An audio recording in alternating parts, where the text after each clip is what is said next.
Hey everybody, this is a Grumpy Old Guy Gaming, and today we are going to start with sort of a session zero for Wizardry Tale of the Forsaken Land. This was an RPG for the PlayStation 2 made back in 2001, so this game's coming up on 20 years old already. So we're going to go ahead, start a new game here, and this is just basically going to be an overview for the game and character creation. We're going to make one character, and that's going to be our main character, that's going to be our protagonist, and the rest of our party members will just accrue throughout the story of this game. We'll use the NPCs in the game itself. You can create other characters in this game, but we're not going to. We're just going to play through the stories. Here we've got our little intro screen. Starts on a snowy field. You get a cutaway of the city of Duhan. Says, under the rule of a beautiful queen, the sacred town of Duhan enjoyed a long time of peace. Fortunately, the words move nice and slow here. Says, however, a sudden flash from above destroyed the land and all was burned to ashes. So already you get the feeling like this is not going to be a pleasant start to things. Says the beauty of the castle and the town, once crowded with people, was now covered in snow. Well, we've gone from ashes to snow, so it cooled down rapidly. One day an adventurer set foot on this land.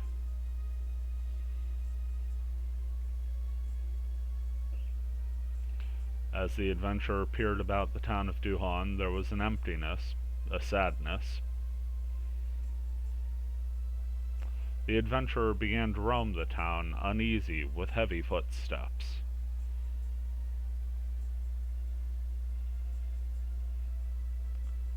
And the tale slowly unfolds. I don't know, I felt that was just the right amount of story to get you in on the hook there. Name easy enough. That's the beauty of doing this now, years later. I don't have to think of a name because I've already got one. So we'll go with the GOG.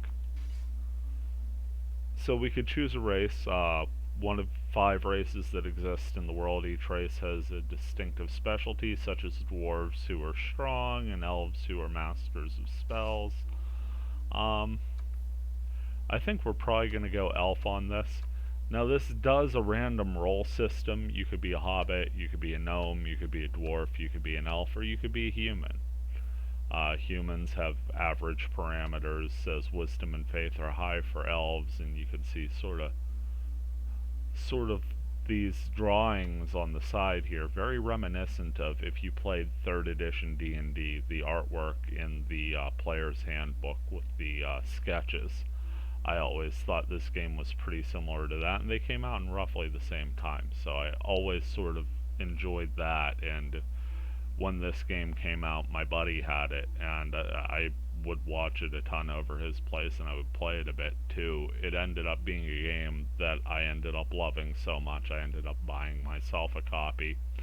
And I'm a notoriously cheap bastard, so, for me, shelling out money on something like this was... I got it for cheap online anyway, but you get my point. So there's human, elf, there's the dwarf, the gnome, I just love. Just something about the drawing there just tickles me a bit. And then the hobbit, who's taller than the gnome. But like I said, we're going to go elf. I'm going to go for a bishop. It's a combination, sort of like arcane and divine caster, so combination of a sorcerer and a cleric. The big thing is they can identify items, and that's usually a spot I have to recruit from the guild for, because I typically play a fighter to make it a little easier on myself at the beginning, have that extra beefy character in the front line. So we're going to take a bit more of a challenging road today. I do believe to be a bishop you have to be either good attribute or evil. I'm going to go with good attribute. what the heck, we'll be a good guy. Every character has a hidden talent. We could do better than 10 points. So we're just going to keep re-rolling here, and as you can see, every time I hit it, I'm getting a different level of bonus points. And we're just going to keep going until we get something ridiculously high. Because we're the main character, and we gotta be loaded a bit, don't we? Quality gaming action you're watching here, folks. So far, it's all been roughly the same. We've been in the 7 to 11 range. Every now and then, you'll get a ridiculous amount. So I'm trying to keep my eyes peeled. Basically anything over, like, 13 is where I want to be.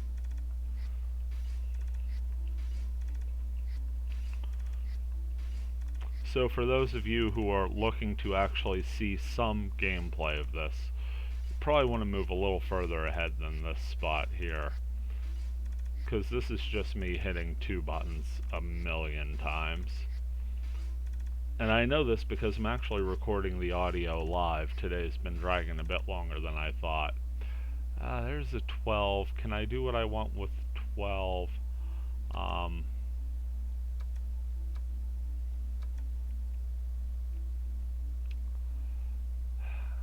See, we could choose sorcerer right away.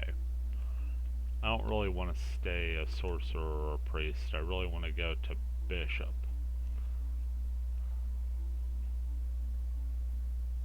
One bonus point.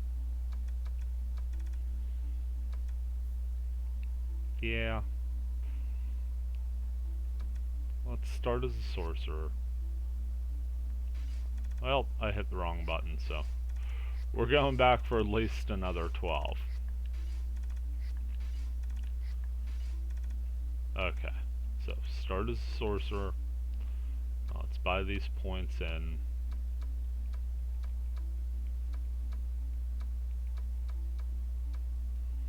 $16 of each should get us to bishop. I feel that should be a good amount. So let's go ahead and take a look. We'll start with 11 hit points and 16 wisdom and 16 faith. Our life and luck are both at 6. That's not going to be super important for us. Agility of 9 is going to be enough to get us out of the way of most things, at least from the back row, which is where we should be spending our time. And 7 power means we're not really too inclined to go up and punch things in the nose anyway. So yeah, we'll say that's okay. We're going to start with Agog, our elf sorcerer, and as soon as we can, see if we can't just upgrade him to a bishop. So it tells us we're starting in town here. It says a cold wind ran through the demolished town of Duhan. As the snow seemed to dance like white flowers in the wind, a ghostly-like shadow faintly emerged.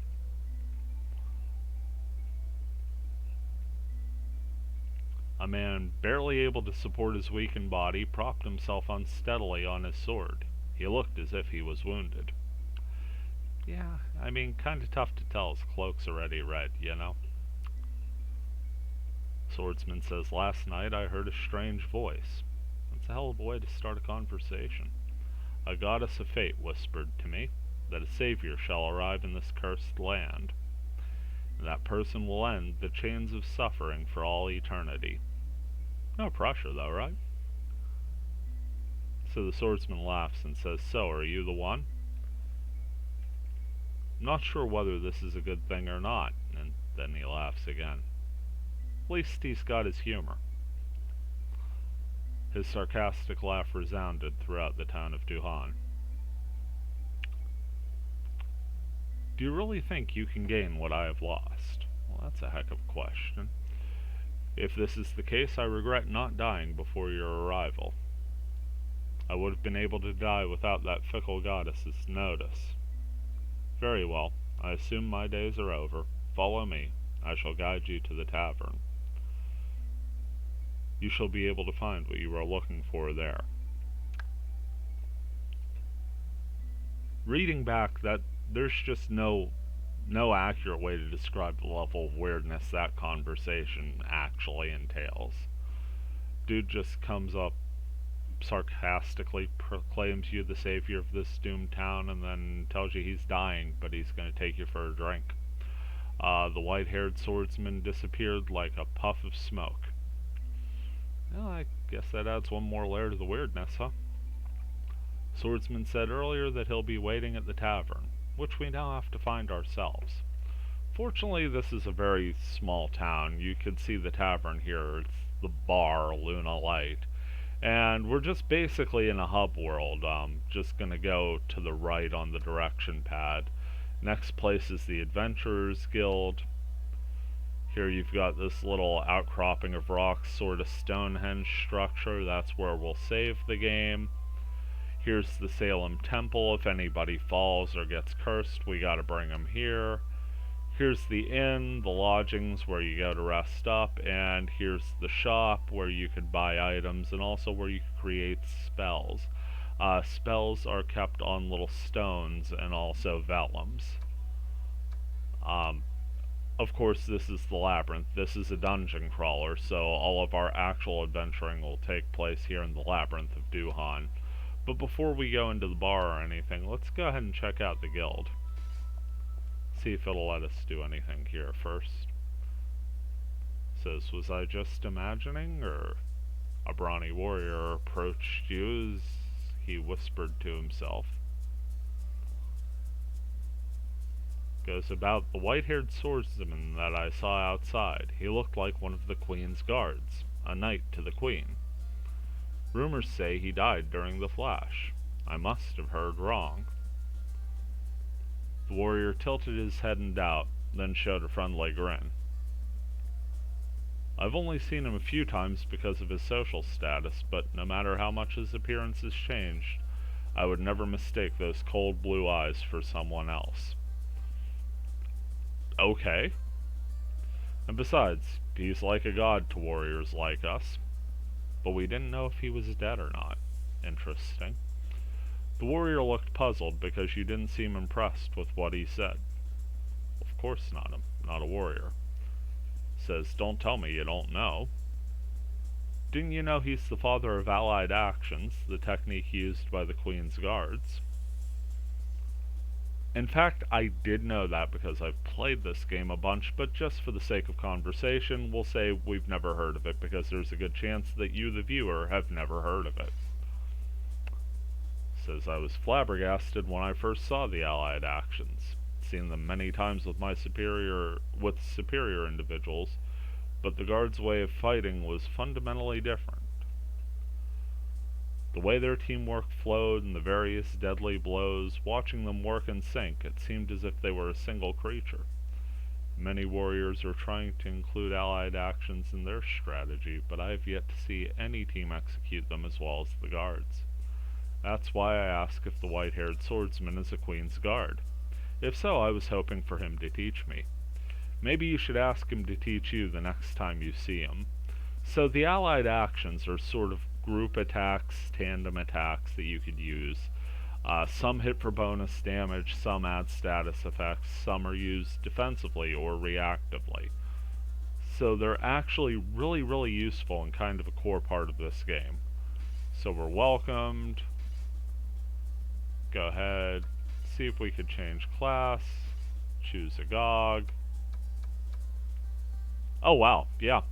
We can't change to a bishop until level 5, and we need our wisdom and faith all the way up to 23. So that's not going to happen right away, but that means we're going to stick with sorcerer here for a little while. Before we go any further and go to the inn or anything, we're going to save up, and that's where we're going to call this session 0.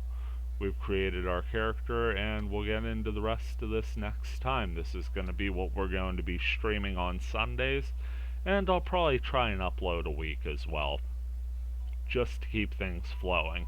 I may save more of the story elements for the uploads and just do random dungeon crawling once we get past the first few quests for the stream. I don't know. We'll see how it works out. Meantime, we'll just go ahead and make ourselves a save file here.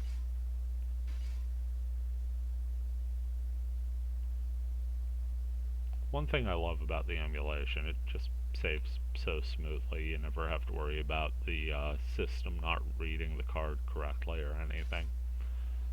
But yeah, like I said, that's where we're going to leave this here.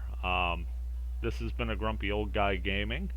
Thank you for watching me on this session 0 for Wizardry Tale of the Forsaken Land, and we'll see you in the next.